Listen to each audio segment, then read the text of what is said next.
Hello everybody, I am Mr. Philip J. Zhao. So for today's video,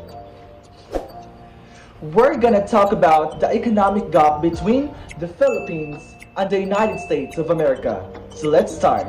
The US has the largest and the most technologically powerful economy in the world, with a per capita GDP $49,800. Since 1975, practically all the gains in household incomes have gone to the top of 20% of households. Since 1996, dividends and capital gains have grown faster than wages or any other category of after-tax income. Imported oil accounts near early 55% of US consumption. Crude oil prices doubled between 2001 and 2006, the year home prices peak. Higher gasoline budget ate into consumers' budgets, and many individuals fell behind in their mortgage payment.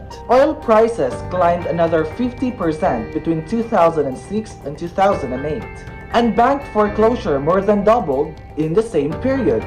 To help stabilize financial markets, in October 2008, the US Congress established a $700 billion Troubled Asset Relief Program. In January 2009, the US Congress passed, and the President Barack Obama signed a bill providing an additional $787 billion fiscal stimulus to be used over 10 years, two-thirds on additional spending and one-third on tax cuts, to create jobs and to help the economy recover.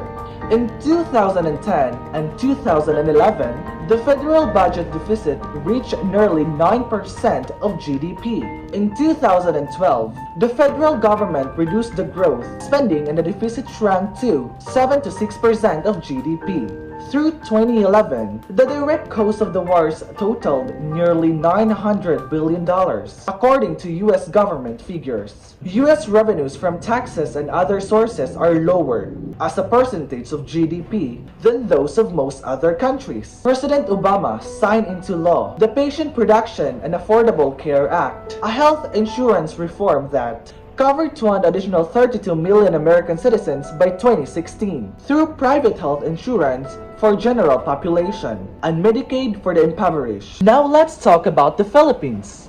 Philippine GDP growth, which cooled from 7.6% in 2010 to 3.9% in 2011, expanding to 6.6% in 2012, meeting the government's targeted 6% to 7% growth range. The 2012 expansion partly reflected a rebound from 2011 export and public sector spending levels. The economy has weathered global economic and financial downturns better than its regional peers due to minimal exposure to troubled international securities, lower dependence on exports, relatively resilient domestic consumptions, large remittances from 4 to 5 millions of overseas Filipino workers, and a rapidly expanding business process outsourcing industry.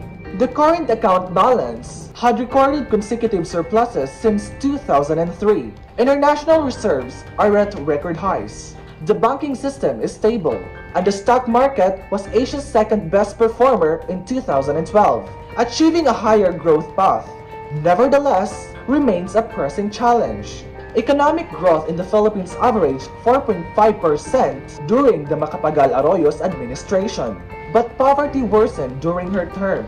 Growth has accelerated under the Aquino government, but with limited progress thus far in bringing down unemployment, which hovers around 7%, and improving the quality of jobs.